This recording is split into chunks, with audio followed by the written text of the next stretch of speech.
datang di kelas biologi. Dan di sini perkenalkan, saya Muhammad Alyudin, NPM 18 50 40 10 7. Saya berharap di sini mudah-mudahan kalian tidak bosan belajar di rumah, karena sekarang itu lagi pandemi COVID-19. Jadi kita mengharuskan belajar di rumah masing-masing. Dan mudah-mudahan kalian tetap semangat dan tidak mengurangi semangat kalian untuk belajar. Semoga kalian tetap diberikan kesehatan selalu dan patuhi protokol-protokol yang ada. Dan di sini saya akan menjelaskan tentang struktur dan fungsi sel, yang mana materi ini berasal dari kelas 11, yaitu semester 1. Yuk kita langsung dari struktur dan fungsi bagian sel. Saya akan membahas yang pertama, yaitu komponen-komponen kimiawi penyusun sel. Yang kedua, struktur dan fungsi organel-organel sel. Yang ketiga, proses-proses yang berlangsung di dalam sel. Dan yang terakhir, yaitu yang keempat, yaitu perbedaan struktur dan organel sel hewan dan sel tumbuhan. Nah, seluruh bagian sel tersusun atas beberapa komponen senyawa kimia. Dari kegiatan dan kehidupan sel juga merupakan akibat dari reaksi-reaksi kimia yang berlangsung di dalam sel. Komponen kimiawi sel yang meliputi seluruh aktivitas sel tersebut dikenal dengan nama protoplasma. Protoplasma merupakan substansi kompleks yang tersusun dari unsur-unsur kimia, dan sebagian besar protoplasma terdiri dari air. Namun bahan yang memberi ciri pada strukturnya justru yaitu protein dan beberapa senyawa kimia lain. Dan bentuk senyawa kimia dari komponen kimiawi penyusun sel tersebut dapat berupa senyawa organik dan senyawa anorganik. Senyawa organik dalam komponen sel bisa berupa karbohidrat, lemak, protein, dan asam nukleat.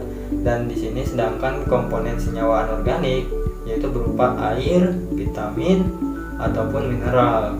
Jadi berikut yang tadi kita akan bahas mengenai komponen kimiawi penyusun sel. Komponen kimiawi sel yang pertama yaitu karbohidrat.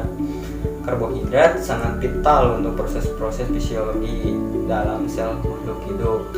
Nah, karbohidrat ini terdiri atas unsur, yaitu unsur oksigen, karbon, dan hidrogen.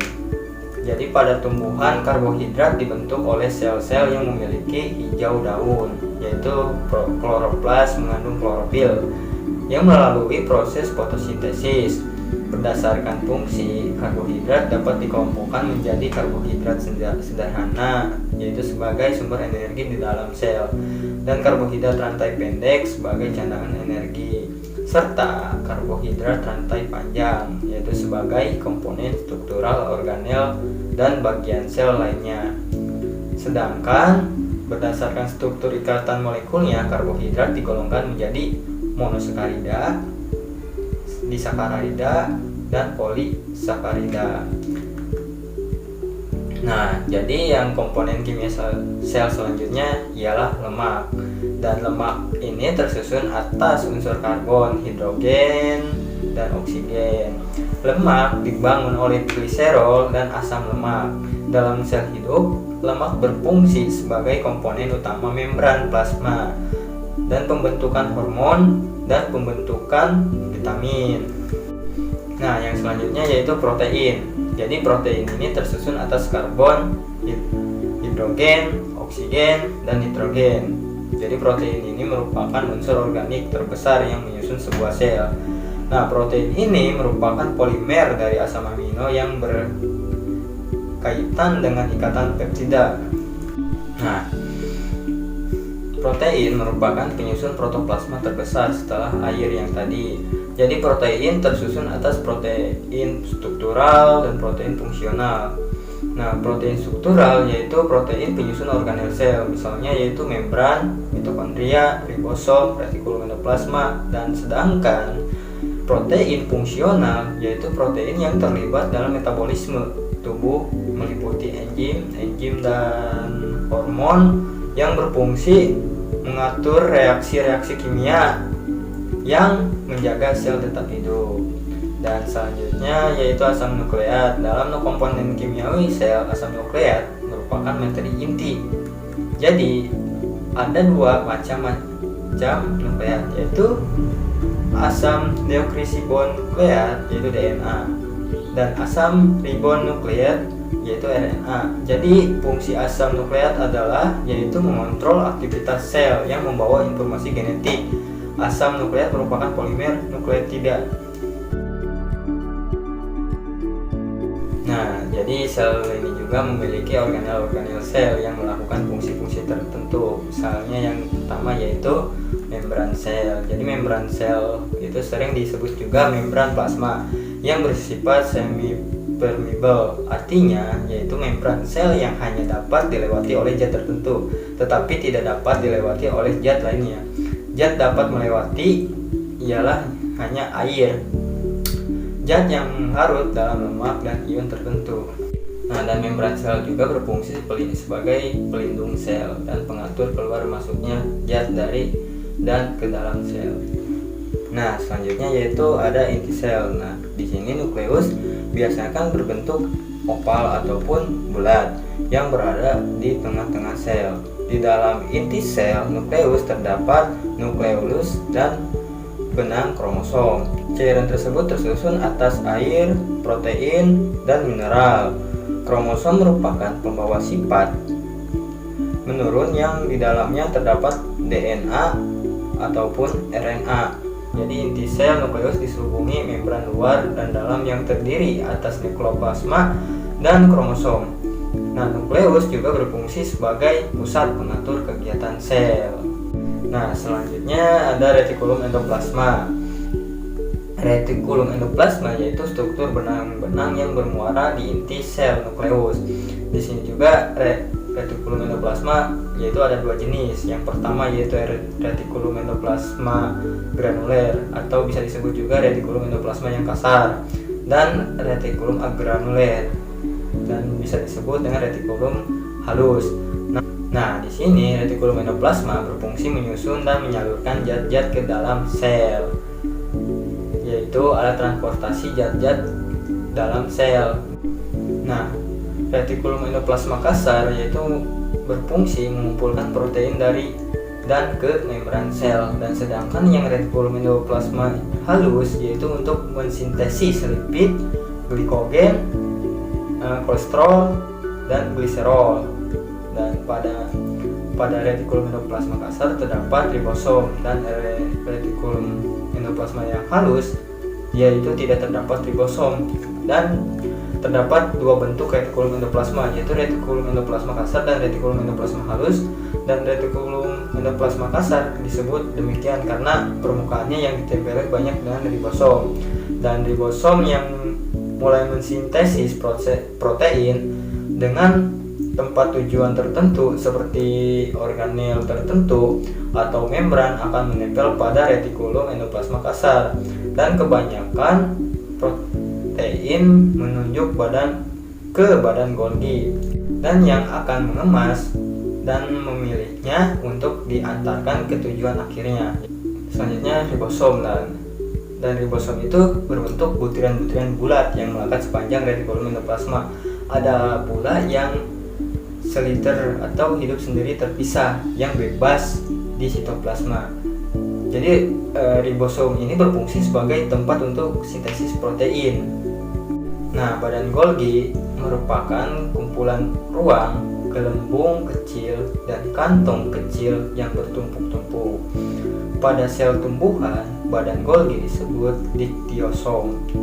Nah, badan Golgi juga berfungsi sebagai alat pengeluaran sekresi, yaitu protein dan lendir, maka disebut organel sekresi. Nah, selanjutnya yaitu ada mitokondria. Di sini mitokondria memiliki membran dalam dan luar yang berbentuk seperti cerutu dan berlekuk-lekuk, bisa disebut dengan krista, seperti krista ya. Jadi di dalam mitokondria ini dia berlangsung prosesnya itu respirasi untuk menghasilkan energi, dan mitokondria berfungsi sebagai penghasil energi, sehingga dia itu dijuluki sebagai the powerhouse.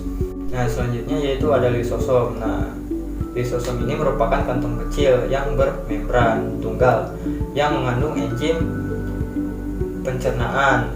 Jadi lisosom ini berfungsi mencerna bagian-bagian sel yang rusak atau zat asing yang masuk ke dalam sel serta penghasil dan penyimpanan enzim pencernaan seluler. Nah, di sini selanjutnya yaitu vakuola. Nah, vakuola itu adalah ruangan yang terdapat di dalam sel. Jadi pada sel tumbuhan yang sudah tua, vakuola nampak berukuran besar dan berisi cadangan makanan dan pigmen. Nah, pada sel hewan, vakuola itu berukuran kecil. Jadi vakuola mengandung garam organik, glikosida, butir pati, dan enzim. Adapun selaput pembatas antara vakuola dan sitoplasma yaitu tonoplasma. Nah, selanjutnya yaitu ada plastida. Nah, plastida ini merupakan badan yang bermembran rangkap yang mengandung membran tertentu. Plastida mengandung pigmen hijau yaitu klorofil disebut kloroplas, dan sedangkan yang berisi amilum yang disebut amioplas. Dan plastida hanya terdapat pada sel tumbuhan. Dan di sini juga ada 3 jenis plastida. Yang pertama yaitu leukoplas, yang kedua kloroplas, dan yang terakhir yaitu yang ketiga kromoplas. Nah, leukoplas itu ialah plastida yang berwarna putih dan fungsinya sebagai penyimpanan makanan, dan terdiri dari amiloplas untuk menyimpan amilum, dan elioplas untuk menyimpan lemak minyak, dan protoplas untuk menyimpan protein. Nah, kloroplas yaitu plastid yang memiliki pigmen warna hijau. Kromoplas yaitu plastid yang mengandung pigmen seperti kerotin yang warnanya kuning, dan picodanin warnanya biru, dan picosantin yaitu kuning, dan picoritrin yaitu merah. Nah, di sini selanjutnya yaitu sentrosom, dan strukturnya itu berbentuk bintang yang berfungsi dalam pembelahan sel, yaitu mitosis maupun mitosis. Jadi organel ini hanya terdapat pada sel hewan yang berfungsi aktif dalam pembelahan sel. Nah, sel tumbuhan dan sel hewan memiliki perbedaan yang cukup terlihat dengan adanya perbedaan organel yang ada pada sel tersebut.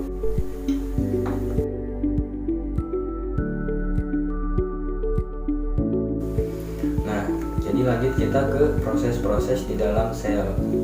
Nah, yang pertama itu di proses dalam sel itu ada transport melalui membran. Membran sel bersifat semi-permeabel sehingga hanya zat-zat tertentu yang dapat menembusnya. Misalnya yaitu H2O, CO2, O2 melalui polar kecil gliserol, dan molekul polar besar yaitu hidrokarbon dapat dengan mudah menembus membran sel. Nah, sementara itu glukosa dan ion-ion tidak dapat dengan bebas keluar masuk sel karena ukurannya atau ditolak oleh permukaan membran. Nah, di sini ada macam-macam mekanisme transport pada membran sel. Yang pertama itu difusi. Difusi yaitu proses pergerakan partikel molekul atau ion suatu zat dari larutan yang konsentrasinya tinggi ke larutan yang konsentrasinya rendah atau tanpa melalui membran. Nah, yang kedua yaitu osmosis. Nah, osmosis ini merupakan difusi pelarut melalui membran semi-permeabel. Pelarut yang bersifat universal yaitu air, sedangkan membran semi-permeabel atau selektif permeabel adalah membran yang hanya dapat dilalui oleh molekul tertentu. Jadi, osmosis yaitu difusi air dari daerah yang berkonsentrasi rendah hipotonik ke daerah berkonsentrasi tinggi hipertonik melalui membran semi-permeabel. Nah, ada juga yang ketiga ada transport aktif. Perbedaan utama antara transport aktif, osmosis, dan difusi adalah energi yang dikeluarkan sel. Pada osmosis dan difusi, sel tidak mengeluarkan energi apapun untuk memindahkan zat melewati membran sel karena zat berpindah sesuai dengan gradien konsentrasi. Dengan kata lain, difusi dan osmosis terjadi secara spontan. Transport aktif merupakan mekanisme perpindahan molekul atau zat tertentu melalui membran sel berlawanan arah dengan gradien konsentrasi, perbedaan konsentrasi, dan oleh karena itu harus ada energi tambahan dari sel yang digunakan untuk membantu perpindahan tersebut. Energi tambahan yang digunakan dalam proses transport aktif berasal dari ATP yang dihasilkan oleh mitokondria melalui proses respirasi. Selain itu, pada membran sel terdapat lapisan protein. Nah, salah satu jenis protein yang terdapat pada membran sel tersebut ialah protein transport. Nah, protein transport mengenali zat tertentu yang masuk atau keluar. Nah, zat yang dipindahkan dengan cara transport aktif pada umumnya yaitu zat yang memiliki ukuran molekul cukup besar sehingga tidak mampu melewati membran sel. Nah, sel mengimbangi tekanan osmosis lingkungannya dengan cara menyerap atau mengeluarkan molekul-molekul tertentu. Dengan demikian, terjadilah aliran air masuk atau keluar sel. Nah, kemampuan mengimbangi tekanan osmosis dengan transport aktif menjadi sangat penting untuk bertahan hidup.